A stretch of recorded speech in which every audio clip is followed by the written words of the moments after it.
இல்லை, சிபிஐ விசாரணைங்கிறது நாங்கள் எப்போவுமே அதை ஏற்கிறது இல்லை. ஏன்னா அது ஒரு மாநில உரிமைக்கு, மாநில தன்னாட்சிக்கு எதிரானது, ஒரு அவமதிப்பாக நான் பார்ப்பேன் எப்பவுமே. இப்போ எங்களுடைய காவல்துறை விசாரணையில் என்ன குறை? இப்போ நம்ம அரசு தோல்வியை ஒத்துக்கொள்ளுதா? இல்லை, இந்த மாநிலத்தில் எல்லாமே நீங்கள் மாநில உரிமை பேசிட்டு இப்போ சிபிஐயில் இருக்கிற அதிகாரிகளுக்கு 2-3 மூளை இருக்கா? அப்படி ஒன்றும் இல்லைல்ல.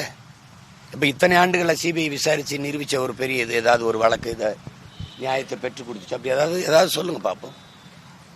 இது தமிழ்நாடு அரசுகிட்ட இருக்கு, சிபிஐ மத்திய அரசுகிட்ட இருக்குது, இந்திய ஒன்றிய அரசுகிட்ட இருக்குது. நம்ம நினைச்சுக்கிட்டு இருக்கோம் நீதிமன்றம், தேர்தல் ஆணையம், அமலாக்கத்துறை, வரி வருவாய்த்துறை, இந்த வருமான வரித்துறை, இந்த மாதிரி இந்த மத்திய புலனாய்வுத்துறை எல்லாம் தனித்த அதிகாரம் கொண்ட தன்னாட்சி அதிகாரம் பெற்ற அமைப்புகள் என்று நம்பிக்கொண்டிருக்கோம். அது ஆட்சியாளர்களுடைய 5 விரல்களைப் போல இருக்கும். அது நீட்னா நீட்டும், மடக்குனா மடக்கும். அதனால அதை பேசி பயன் இல்லை. சிபிஐ விசாரணையில் என்ன வந்துடும்?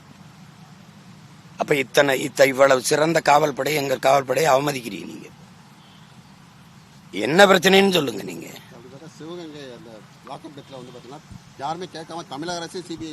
அதுதான் சொல்றேன், திராவிட அரசு தான் கேட்கும். அப்ப அரசு தோல்வியை ஒத்துக்கொள்ளுது. எப்பவுமே ஒன்னு சொல்றேன் கேளுங்க, இது காலத்தை கடத்தி விடுவதும் அதை மறக்கடிச்சு வேற பக்கம் திருப்பி விடவும் பயன்படுமே ஒழிய நாளையிலிருந்து விசாரணை தொடங்குமா? சொல்லுங்க. ஒரு 2 மாசத்துல விசாரணை இது பண்ணி அறிக்கை தாக்கல் பண்ணி ஒரு முடிவுக்கு கொண்டு வருமா சிபிஐ? சொல்லுங்க.